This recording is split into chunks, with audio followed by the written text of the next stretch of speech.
जय माता दी। प्रेम से बोलिए दशा माता की जय। आज के समय में हर कोई संकट, मानसिक तनाव और बाधाओं से जूझ रहा है और आज की 90 दिन की कहानी सुनने से समझ में आता है कि धैर्य, भक्ति और सत्कर्मों के बल पर सभी प्रकार के कष्टों को दूर किया जा सकता है। दशा माता की कृपा से ऐसे भक्तों के जीवन में सकारात्मकता, शांति और समृद्धि आती है।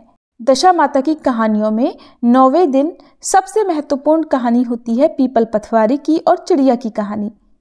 और ये दोनों ही कथाएं हमें सिखाती हैं कि जीवन में धैर्य, कर्म, श्रद्धा और धर्म का कितना महत्व है। तो आइए प्रिय श्रोताओं, आज हम सभी मिलकर दशा माता के 9वें दिन की कहानियां सुनेंगे। इससे पहले कि सभी कहानियां सुनने के लिए और कमेंट्स करने के लिए आप सभी का बहुत बहुत धन्यवाद। दशा माता की पीपल पथवारी की कहानी। एक बार पथवारी माता, पाल और विनायक जी में विवाद हो गया। सभी खुद को एक दूसरे से बड़ा बताने लगे। इतने में ही ब्राह्मण का एक लड़का आया।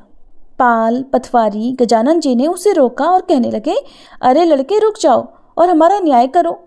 तब वह लड़का बोला, मैं कल वापस आऊँगा तब न्याय करूँगा। घर वापस आकर लड़के ने अपनी माँ से कहा, माँ मुझे कल पाल, पथवारी माता, विनायक जी का न्याय चुकाना है। तब माँ बोली, बेटा सबको बड़ा बता देना, किसी को छोटा मत कहना। दूसरे दिन लड़का वहां गया और बोला, हे पाल माता आप बड़ी हो, क्योंकि हर व्यक्ति आता है और स्नान ध्यान करके शुद्ध होकर जाता है और आप सबकी रक्षा करती हो। हे पथवारी माता आप सबसे बड़ी हो, क्योंकि कितने भी तीर्थ, धर्म, ध्यान व्यक्ति कर ले, लेकिन जब तक वह आपकी पूजा नहीं कर लेता उसे पुण्य नहीं मिलता, उसका ये सभी कार्य पूरा नहीं होता। आप जीवित को भी तारती हैं और मरने के बाद भी उद्धार करती हैं।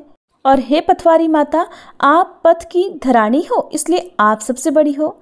अब वह लड़का विनायक जी से बोला, हे विनायक जी महाराज, सबसे पहले शुभ कर्म में आपको ही मनाया जाता है। आपको पूजे बिना, ध्याए बिना कोई काम ही सिद्ध नहीं होता, इसलिए आप बड़े हो। पाल माता, पथवारी माता, विनायक जी भगवान ने लड़के की चतुराई से प्रसन्न होकर कहा, लड़के तुमने तो हम सबको ही बड़ा कर दिया। और फिर उस लड़के को परिवार सहित सुखी रहने का आशीर्वाद दे दिया और जौ के दाने उसके अंगूछे में डाल दिए। लड़का सोचने लगा, ये तो घाटे का सौदा रहा। सारा दिन खराब करके इनका न्याय किया और उस पर मिला किया थोड़े से जौ। उदास मन से वह लड़का घर आकर अंगूछे को एक कोने में डालकर आराम करने के लिए लेट गया। थोड़ी देर के बाद उसकी माँ ने वह अंगूछा उठाकर कहीं और रख दिया तो उसमें से ढेर सारे हीरे मोती बिखर गए। माँ ने ध्यान नहीं दिया। अब माँ ने उस बेटे से पूछा, बेटा न्याय करके क्या लाया है? तो वह बोला, माँ कोने में जो पड़ा हो देख लो। माँ वहाँ पर गई तो देखा हीरे मोती का ढेर लगा है और खूब जगमग हो रही है। ये देखकर माँ तो बहुत खुश हो गई। माँ ने झट से अपने बेटे को बुलाया और कहा, बेटा आज तो पाल माता, पथवारी माता और विनायक जी भगवान हम पर बहुत प्रसन्न हो गए हैं। ये देखकर माँ और बेटे बहुत प्रसन्न हुए। हे भगवान, जैसे पाल माता, पथवारी माता, विनायक जी भगवान ने लड़के को दिया वैसा ही सबको देना। इस कहानी को कहते सुनते हुंकारा भरते सबको सुख, समृद्धि और धन के भंडार देना। प्रेम से बोलिए पाल पथवारी माता की जय, विनायक जी महाराज की जय। एक बार दशा माता ने एक धान व्यापारी की परीक्षा ली। बहुत समय पहले की बात है। एक नगर में एक धनवान धान व्यापारी रहा करता था। वह अत्यंत मेहनती था और व्यापार में बहुत सफल भी था। उसकी पत्नी भी धार्मिक और सत्यनिष्ठ थी।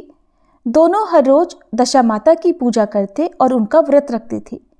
एक दिन दशा माता ने उनकी भक्ति और धर्म की परीक्षा लेने का निश्चय किया। माता ने व्यापारी के धान के गोदाम में चूहों को भेज दिया, जिससे सारा धान धीरे धीरे नष्ट होने लगा। व्यापारी परेशान हो गया और सोचने लगा कि उसकी ये दशा क्यों हुई। जब उसने अपनी पत्नी से इस बारे में बात की तो उसकी पत्नी ने कहा, अगर हम सच्चे मन से दशा माता की सेवा करेंगे और धर्म के रास्ते पर चलेंगे तो हमें दशा माता अवश्य ही आशीर्वाद देंगी। व्यापारी ने अपनी पत्नी की बात मानी और बिना किसी शिकायत के दशा माता का व्रत पूरी श्रद्धा से करने लगा।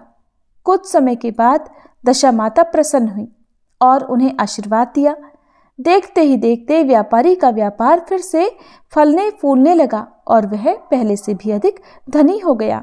अब सुनिए चिड़िया की कहानी। एक चिड़िया और दशा माता के व्रत की कहानी। एक बार एक वृक्ष पर 2 चिड़िया रहती थी। मादा चिड़िया के बच्चे नहीं होते थे। जब वह 4 चिड़ियों में बैठती तो अक्सर उसको बाकी चिड़िया बांझ कहकर उससे घृणा करती। इससे वह चिड़िया अत्यंत दुखी रहती। एक दिन वह अपने दुखी हाल पर विचार करती हुई नदी में पानी पीने गई।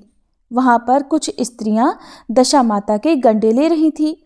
उन्होंने आपस में कहा कि यहाँ कोई स्त्री या मनुष्य तो है नहीं जिसको ये गंडा दे देते। ना हो तो इस चिड़िया के गले में ही गंडा बांध दो। ये नित्य इसी जगह आकर कथा सुन लेगी। इसको पूजन की विधि भी बतला देंगे तो पूजन के दिन ये भी पूजन कर लेगी। इसके बाद उन्होंने उस चिड़िया के गले में दशा माता का गंडा बांधकर उसे समझा दिया कि 9 दिन तक बराबर तू इसी जगह आकर कथा सुन लिया कर। 10वें दिन 21 गेहूं के दाने लाकर 1 गेहूं तुम खुद चुन लेना। चिड़िया ने 9 दिन तक प्रेम पूर्वक कहानी सुनी। 10वें दिन स्त्रियों की बताई विधि के अनुसार गंडा पानी में डालकर उसने व्रत का पारणा किया। कुछ दिनों के बाद उस चिड़िया के बहुत सारे बच्चे हुए। बाकी चिड़ियों को ये देखकर बड़ा आश्चर्य हुआ। वे बोली, इसके तो बच्चे ही नहीं होते थे, ये कैसे हुआ? तब वह चिड़िया बोली, जब मेरे बच्चे नहीं थे तब तुम ही लोग मुझे बांझन कहकर दुत्कारा करती थी। अब जो दशा माता ने मुझको बच्चे दिए तो तुम कोसती हो। फिर उन चिड़ियों ने उससे पूछा तो उसने गंडा लेने का हाल क्रमशः कह सुनाया और सबको पूजा की विधि भी बतला दी। तब तो जंगल की सभी चिड़ियां अब दशा माता का व्रत करने लगी। प्रेम से बोलिए दशा माता की जय। ये थी आज की कहानियाँ। अगली वीडियो में आप दशा माता के 10वें दिन की कहानी सुनेंगे। अगर आपने इससे पहले की कहानियों को अभी तक नहीं सुना है तो आप हमारे चैनल पर जाकर इन सभी कहानियों को एक साथ सुन सकते हैं।